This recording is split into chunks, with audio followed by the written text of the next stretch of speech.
Next है आपका area under cultivation in India.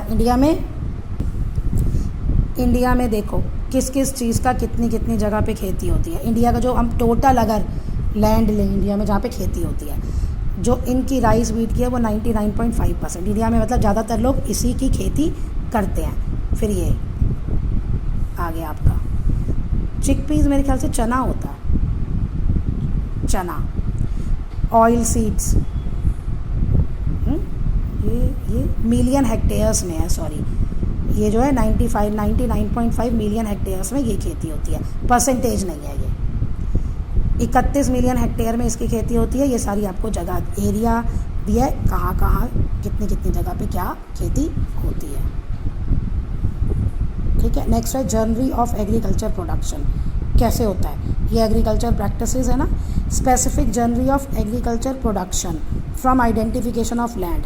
पहले देखना है लैंड कौन सी है, ठीक है, देखो लैंड कौन सी है, मिट्टी क्या है, क्योंकि हर एक मिट्टी और क्लाइमेटिक कंडीशन ये दो चीज़ें होती हैं, वो डिसाइड करती हैं कि कौन सी क्रॉप उगेगी। अब मैं सेब के पेड़ को आके दिल्ली में लगा दूँ तो मुझे सेब नहीं मिलेगा, अखरोट के पेड़ को आके मैं दिल्ली में लगा दूँ तो मुझे अखरोट नहीं मिलेगा, वो माउंटेन एरियाज़ पे होते हैं। तो मिट्टी और क्लाइमेट, टेम्परेचर, रेनफॉल ये सब डिटरमिन करते हैं। तो वही ये सारे फैक्टर आपने देखे। क्रॉप को सेलेक्ट किया, अब ये हमें क्रॉप उगानी है, अगर आप साथ में जानवरों का कर रहे हो तो ये जानवरों का है। फिर उसके लिए सीड बोने के लिए सीड ले लिए। अब हम अपना वही एग्रीकल्चर प्रैक्टिसेस स्टार्ट करेंगे। क्या लैंड को प्रिपेयर किया, यानी वही सोइंग, प्लोइंग, लेवलिंग। फिर प्लांट सीड्स हमने क्या किया, मिट्टी में बोया, सोइंग हो गया ये, मिट्टी में बोया। फिर पानी दिया, फर्टिलाइजेशन मतलब फर्टिलाइजर्स डाले, ग्रोथ को मॉनिटर किया, इरिगेशन फैसिलिटीज़ जब चाहिए पानी और जब चाहिए फर्टिलाइज़र वो दिया। फिर फसल पक गई तो हार्वेस्टिंग, उसको काटा, उसको इकट्ठा किया और उसे बेचा। तो देखा जाए ये पूरा जो है ये साइंस से रिलेटेड है, agriculture practices. Inputs for agriculture production. Inputs refers to the various resources and factors that are required for the successful farming. आप चाहते हो आपको अच्छी फसल मिले तो क्या रिसोर्सेज और क्या फैक्टर्स हैं, ठीक है, जो चाहिए उसको आप क्या कहोगे, input of agriculture.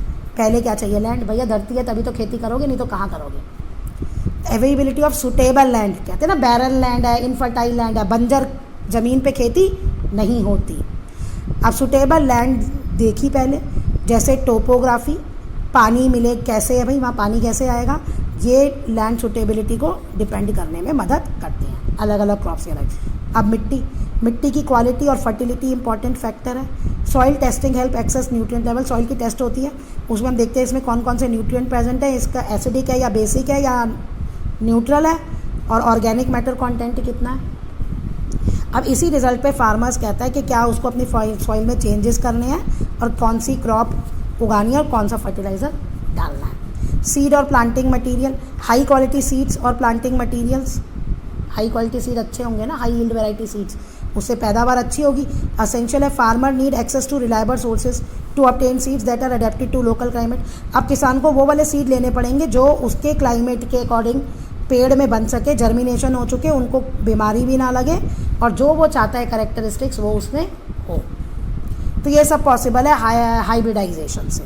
Life stock क्या इंक्लूड करता है, एनिमल्स जैसे कॉटल, ये सब, fish, depending on type of farming, कैसी वो फार्मिंग कर रहा है। हेल्दी और प्रोडक्टिव लाइफ स्टॉक चाहिए, ठीक है, उससे वो which can be obtain from reputable breeders और थ्रू सेलेक्टिव ब्रीडिंग। ये भी प्लांट्स में भी होता है, हाइब्रिडाइजेशन कहते हैं। जो डिज़ायर्ड क्वालिटी का आपको बीज चाहिए उसमें प्लांट्स में वो हाइब्रिडाइजेशन टेक्निक है, और यहाँ क्या है, सेलेक्टिव ब्रीडिंग। मीन्स कि जो भी आप बच्चे में जो करेक्टरिस्टिक्स चाहते हो वो उसके पेरेंट में करेक्टरिस्टिक उठाओ और उन दोनों से जो बच्चा आएगा वो उसमें करेक्टरिस्टिक्स होगी। तो इसमें साइंटिफिक मेथड यूज़ होता है, नेचुरल मेथड नहीं यूज़ होता। तो वो एनिमल्स में भी होता है और प्लांट्स में भी होता है। ज़्यादा बेस्ट आपको ऐसे साइंस का एग्रीकल्चर प्रैक्टिसेस में समझ में आएगा ये साइंस में ये क्या कह रहा है। फिर है water, adequate supply water is crucial for crop growth. अब जितना प्लांट को पानी चाहिए उतना तो भाई दोगे ना, उससे कम तो दोगे नहीं। और लाइफ स्टॉक मैनेजमेंट, अगर आप पशु पाल रहे हो तो उनको भी पीने के लिए पानी चाहिए। फार्मर को चाहिए कि रिलायबल वाटर सोर्स हो, मतलब उसे पानी मिलता रहे, ये नहीं आज मिल रहा है और कल ना मिले। रिवर लेक वेल्स हो ना, बारिश में नहीं हो रहा, बारिश is not a reliable source, क्योंकि आज बारिश हो रही है, कल होगी या नहीं होगी मुझे क्या पता। तो इसलिए इरिगेशन, ड्रिंकिंग ये आ गया। फर्टिलाइज़र और न्यूट्रिएंट्स, फर्टिलाइजर्स यूज़ करते हैं मिट्टी को न्यूट्रिएंट कंटेंट की जब कमी हो जाती है। भाई आप प्लांट उगा रहे हो तो प्लांट मिट्टी से न्यूट्रिएंट ले रहा है, तो उसमें मिट्टी में न्यूट्रिएंट की कमी हो गई, तो वो ये फर्टिलाइजर्स जो है मिट्टी को न्यूट्रिएंट कंटेंट देते हैं और प्लांट की ग्रोथ में मदद करते हैं। हम भी तो खाना खाते हैं, हमें भी तो अलग अलग न्यूट्रिएंट मिलते हैं, और अलग अलग न्यूट्रिएंट का हमारी बॉडी में अलग अलग काम है, पढ़ रखा है आपने। तो सेम प्लांट का भी ऐसे ही, इनको भी चाहिए वो पोटेशियम, कार्बो, वो जो भी है हमारा मिनरल्स, आयरन, सब प्लांट्स को भी चाहिए। फार्मर में यूज़ ऑर्गेनिक और इनऑर्गेनिक फर्टिलाइज़र। ऑर्गेनिक मीन्स जैसे गाय का गोबर या वर्मी कंपोस्ट, जो घर के सब्जियां डिकम्पोजेबल वेस्ट हम गड्ढे में वो कर देते हैं, या इनऑर्गेनिक फर्टिलाइज़र जो फैक्ट्रीज़ में बनते हैं, जो भी उसकी क्रॉप रिक्वायरमेंट और जो सॉइल की कंडीशन है उसके अकॉर्डिंग ये लिया जाता है। न्यूट्रिएंट रिच ऑर्गेनिक मैटर जैसे कंपोस्ट और मैन्यूर है, वो सॉइल की फर्टिलिटी को इम्प्रूव करते हैं। अब है pesticides and herbicides. Agriculture inputs में पेस्टिसाइड्स और हर्बिसाइड्स देने पड़ते हैं। पेस्ट वो होते हैं डिजीज़ कॉजिंग जर्म्स, उनको कंट्रोल करने के लिए, डिजीज़ हो गई है तो उसको कंट्रोल करने के लिए। वीड्स, अनवांटेड प्लांट्स, जो प्लांट मुझे नहीं चाहिए।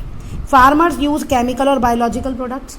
केमिकल मतलब यही पेस्टिसाइड्स और केमिकल्स है ना, और ये बायोलॉजिकल प्रोडक्ट्स मतलब, अब बायोलॉजिकल प्रोडक्ट्स मतलब मैं बताती हूँ, जैसे वीड्स है, ठीक है, वीड्स अनवांटेड प्लांट है।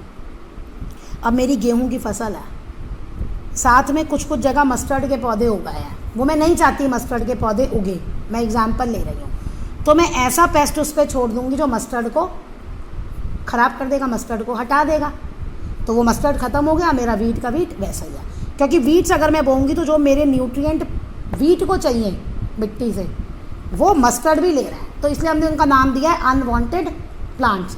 बेस्ट है ये लेसन पढ़ने से पहले 8th का क्रॉप प्रोडक्शन पढ़ लो, तो आधा लेसन तो वैसे ही समझ आ जाएगा,